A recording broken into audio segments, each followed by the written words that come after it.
অনেকেই আমারে কালকে অনেক কমেন্ট করেছেন যে দাদা টাকা তো তুললেন, কত টাকা তুললেন? আসলে বিষয়টা হয়েছে কি ভাই, টাকাটা কোনো ফেক না। কত টাকা এখানে তোলাটা সেটা কিন্তু ব্যাপার না। কত টাকা হতে পারে? হাই লাখখানেক টাকা হতে পারে। কিন্তু আমি আপনাদেরকে বলব ভাই, এর থেকেও আপনি এখানে প্রতি মাসে বেশি টাকা উপার্জন করতে পারবেন। যদি আপনি বিলিভ করেন, বিশ্বাস করেন যে এখান থেকে উপার্জন করা সম্ভব। সর্বপ্রথম আপনাদেরকে বলব যে আজকের এই ফেসবুক প্ল্যাটফর্মে আমি দাঁড়িয়ে রয়েছি।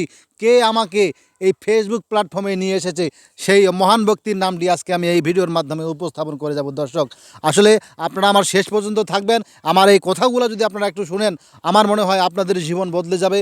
আপনারাও নিজেকে আত্মমর্যাদা হিসেবে নিজেকে কর্মসংস্থান তৈরি করতে পারবেন নিজের মধ্যে, এবং নিজের মাধ্যমে আপনি আরও 10 জনকে অনুপ্রাণিত করতে পারবেন। আমার মতন আজকে এই সফলতার মঞ্চের গল্প আজকে এই প্ল্যাটফর্মে আপনারা দাঁড়িয়ে বলতে পারবেন।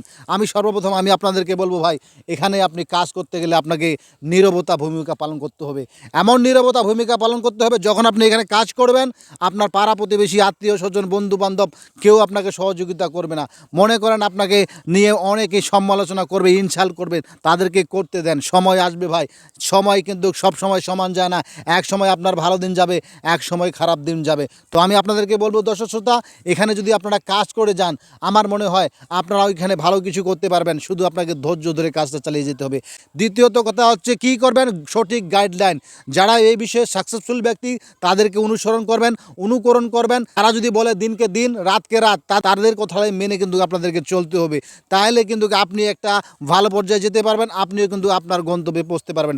বিষয়টা আমি আপনাদেরকে এইভাবে বলবো দর্শক শ্রোতা, আসলে একটা মানুষ যারা গন্তব্যে পৌঁছে, সেই মানুষটি কিন্তু গন্তব্যে পৌঁছাতে কিন্তু আরেকজন মানুষকে কিন্তু নিয়ে যেতে পারবে। এটাই কিন্তু বাস্তবতা।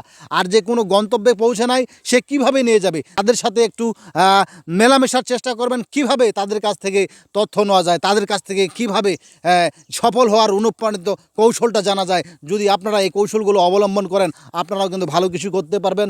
এই ফেসবুক প্ল্যাটফর্মে আপনারাও সফলতার গল্প আমার মতন এই ফেসবুক প্ল্যাটফর্মে বলে যেতে পারবেন। তৃতীয়ত কথা হচ্ছে ভাই, আপনাদেরকে ফেসবুকের গাইডলাইন অনুসরণ করে যেতে হবে। গাইডলাইন, আসলে নিয়মের বাইরে কিন্তু আপনাদেরকে যাওয়া যাবে না। আসলে ফেসবুকের অনেক নিয়ম রয়েছে, আমরা অনেকেই জানি না। যারা আমরা নতুন, আমিও কিন্তু নিয়ম জানি নাই।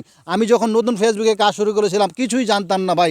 অনেক কিন্তু রুলস রয়েছে আমাদের ফেসবুকের, সেইগুলো আপনাদেরকে মানতে হবে। সেইগুলো যদি আপনি না মানেন, তাহলে আপনি পদে পদে বিপদে পড়বেন। ফেসবুক থেকে কখনোই সফলতা পারবেন না ভাই। এই কথাগুলো আপনাদেরকে কেউ বলবে না ভাই, শুধু আমি আজ থেকে আপনাদেরকে বলার চেষ্টা করতেছি, আপনারাও জানেন, শিখেন। আসলে আমিও কিন্তু এক সময় নতুন ছিলাম, ফেসবুকে কথা বলার সাহস পেতাম না। আজকে দেখেন মাইক্রোফোনে দাঁড়িয়ে হাজার হাজার কথা বলতেছি, বুকটা ধরভর কাঁপে রে ভাই।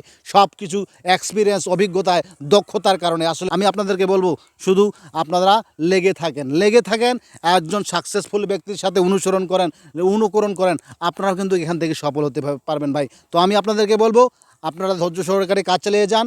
এবং বিষয়টা কি, আর আজকে একটি গুরুত্বপূর্ণ বিষয় যেটা বলে যাচ্ছি, যে আসলে আমাকে ফেসবুক প্ল্যাটফর্মে কে অনুপ্রাণিত করেছে, সেই মহান ব্যক্তির নামটা কিন্তু আজ পর্যন্ত আমি বলি নাই। তিনি হচ্ছেন মোহাম্মদ আলম হাসান, আমার